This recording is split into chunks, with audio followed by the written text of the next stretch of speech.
let's now address another set of earnings and Keystone. Let's talk about that. Let's try and understand what has actually led to the revenue uptake, but the PAT disappointment. Lots to talk about. So let's welcome on board Boman Rustom Irani, the CMD at Keystone Realtors, joining in on the show right now.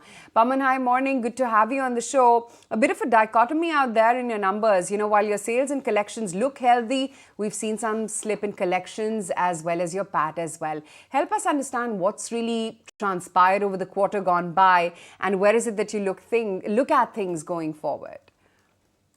So thank you very much for having me on your show. I'm very happy to state that actually we had a great year. Our pre-sales have been 2,266 crores. That's up about 41%, whereas our guidance was in the region of about 25%. So we're truly happy with that. Our collections have also been at 2,203 crores, which again is 18% up from where, from last year.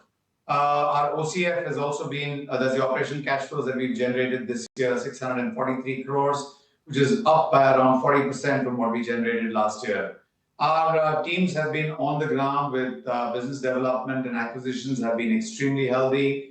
We've taken in close to around 4.1 million square feet of developments for the coming years. And there are 10 projects, of which about 7 have been in the mid-mass and aspirational category, which we continue to believe will be the strong seller in the Mumbai and the MMR areas that we are doing. Redevelopment continues to be a strong forte for us.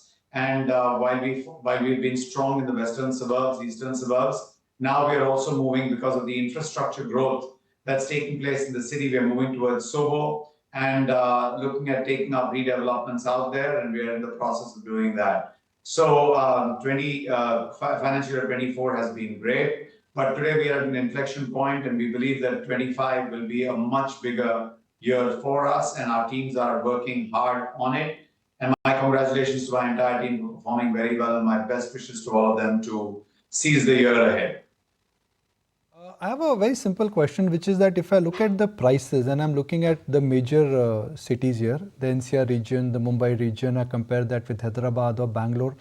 Why is that in Mumbai, the price escalation is not as strong as what other parts of India have seen? Is this largely because of some demand-supply mismatch? I must say that I get asked this question whenever prices suddenly peak up a lot. People say, why are Mumbai prices peaking up so much? I think it's the overall present demand, which is there, is extremely strong. At the same point of time, developers have been able to keep prices down thanks to government initiatives that have come in. Mumbai has seen, a large amount of cluster redevelopment taking place, and where the government has encouraged the developers to go ahead with cluster development by giving a 50% only in premium collections thereof, which allows developers to keep prices down. Other than that, I think building efficiency has also really worked. And also the long-term perspective taken by developers where we believe that velocity is the premium and not really the price increases as such. Overall, we at Rustomjee believe that, mid-mass and affordable, mid-mass and aspirational, which is the 1 to 3 and 3 to 7 crore homes, should continue to be something that can grow this market and where our consumers can continue to afford them and buy them and, look at continually growing their investments in the real estate portfolio. I'm actually very happy for one to see that prices are not peaking as much in Mumbai as normally people would have expected that they should be. Happy, and you had earlier as well, Boman, guided for a 25% growth in sales. That number has come in at 41% for FY24. What's the outlook then? You're comfortably looking to exceed projections? We at Keystone Realtors believe that we should be very, very watchful about the kind of future demand that is getting generated, or at least our guidance on it, and then try and outperform like we did in the past year. The strong real estate cycle of Mumbai and MMR continues, and I'm very happy to state that the overall markets are performing at peak. And today, super premiums have seen almost a 7% spike in sales, whereas at Rustomjee, we've seen about 56% of our sales come through mid-mass and aspirational. I think that financial year 25 is going to be a similar trend. Super premiums and premium homes will continue to grow in this market and continue to gain headlines. At the same point of time, the homes that really matter, or the largest part of the segment, will continue to be in the 1 to 7 crore segment, and the western suburbs, eastern suburbs, and even places like Sion and coming up further to Sivri, etc., will continue to serve this market. The growing infrastructure is what we are watching. And earlier, while we were restricted by the boundaries of Virar and maybe Thane, today we are out in Dombivli. We are moving towards even Palghar, Boisar, and we look at the markets in those areas also being extremely interesting for us in time to come. At the same point of time, like I mentioned, for our premium and super premium customers, we continue to serve them in the markets of Bandra, Versova now, and then we wish to grow into the Sobo market, where we believe there will be a resurgence of residential development, because for a very long time there has not been too much of development taking place in those markets. And towards that, our teams have been working really hard. We are also very happy to state that there were 6 projects launched last year against guidance of only 4. That was we guided 1 per quarter. We've guided 6. We've done 6. This year, our guidance is for 2 projects per quarter, and we're looking at exceeding that as well for the year. Interesting. That brings me to your, recent acquisitions as well, Boman. Your acquisition of DB Realty subsidiary, then that JV with Ajmera as well. Tell me, what does it bring on the table, and how are things panning out there? Very interestingly, I've been saying this for a very long time, and it's our belief at Rustomjee that collaboration brings in a lot more strength than trying to do all things on your own. I must state that my partnership with the Ajmeras is something that we look forward to. Good company, strong family values, family-led company, doing or rather had landed on a redevelopment or a stressed redevelopment in the suburb of Bandra in Mumbai. And we're very happy to participate with them, where design, etc., is being done jointly. After that, we will set up a team for the execution of the same. And we're looking at doing a totally different asset class, smaller commercial offices. Again, guidance on commercial development in the city of Mumbai, while larger spaces are also being developed in BKC and Lower Parel. Micro markets like Bandra West are doing extremely well on the small offices, which are being occupied by professionals, startups, people getting into newer business lines. And we hope to have made a fantastic example out of this partnership to be able to do many, many more. And Rustomjee has been built. Keystone Realtors has, from the very initial stages, done JDs with landowners as well as with real estate developers. And so far, we've been extremely successful. We've had a long history of partnerships, and we plan to continue to grow that. This also allows us to keep our investments at a low. It allows us to spread the risk and also take advantage of each partner's stronger abilities as we go along. So if I look at the big picture, which is the economy is growing at 7 to 8%, wage growth is about 5 to 6% on an average. So can I say that the real estate sector, in a sense, is at least poised to grow at a bare minimum 8 to 10%?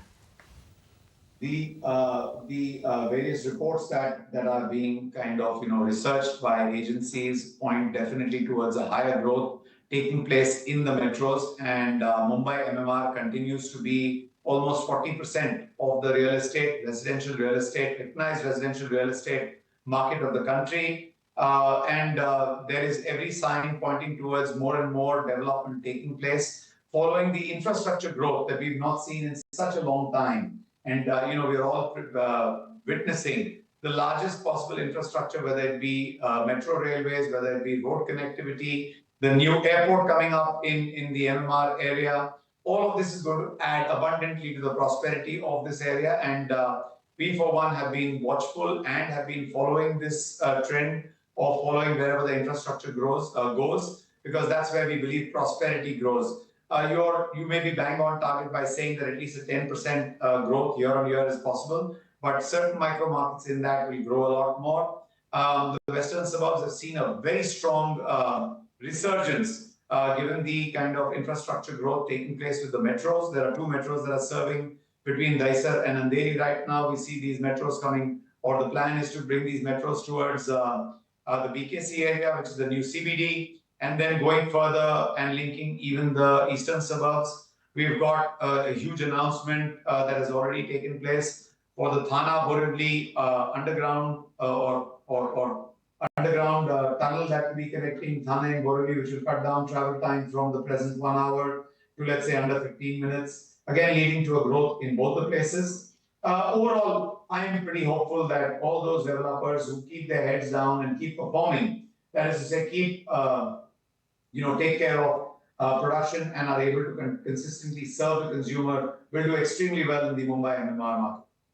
Final question, and we've seen big cluster development like you mentioned in Mumbai. Where we are right now, it was a mill. Now there is a commercial office. Phoenix, close to where our office is, there is a mall. Now we've seen a facelift in Mumbai's infrastructure. We've also seen the redevelopment which has started in some projects in some old buildings in South Bombay, and a lot of cluster developments happening. So how do you see the map of Mumbai changing because of infrastructure development, because of redevelopment, and also because of the new connections which are coming?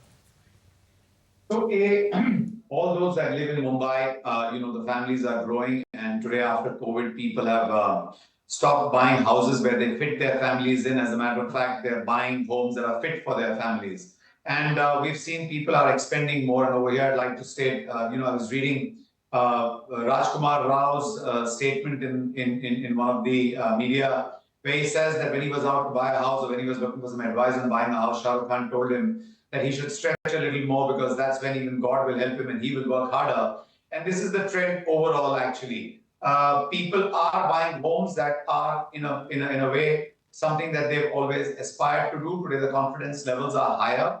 And as far as redevelopment of Mumbai goes, it is a rejuvenation of the city that's taking place. Old, I would like to say, environmentally, in today's standards, environmentally unsustainable buildings are getting replaced and being developed. There is a greater density coming in over there in areas that can take them. South Mumbai, as mentioned earlier, will see a rejuvenation or a spurt in more buying taking place because of the infrastructure growth. For a very long time, that market had stagnated because there were only the older buildings out there. The location is fantastic. People have been living there all their lives, and they wish to continue living there.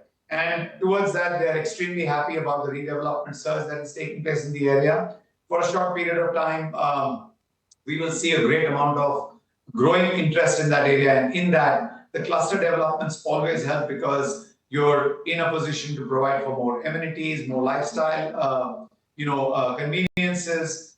People everywhere are looking at homes where, they have at least the basics like a gym, a clubhouse, swimming pools, games areas, a banquet where they can host their friends or families over a celebration. At the same point of time, homes that are airy, homes that are well developed, homes that are sustainable or are environmentally friendly, homes with large balconies, homes with working spaces. All these are SOPs that we work with, and we at Keystone Realtors continue to want to serve that market. Cluster development will continue to be the mainstay, because there are lots of areas in Mumbai where there are largish developments that have taken place more than 50, 60 years before. And today it's possible to kind of create more open spaces by shrinking the footprint of the building and just going higher. And it's possible to give people a better lifestyle by opening up more areas. And we will continue looking at that. The map of Mumbai will actually change only to the extent that wherever infrastructure growth is taking place,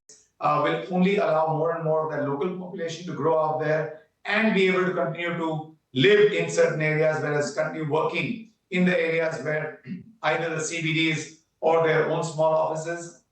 We also see hospitality taking a huge surge, and that is extremely good.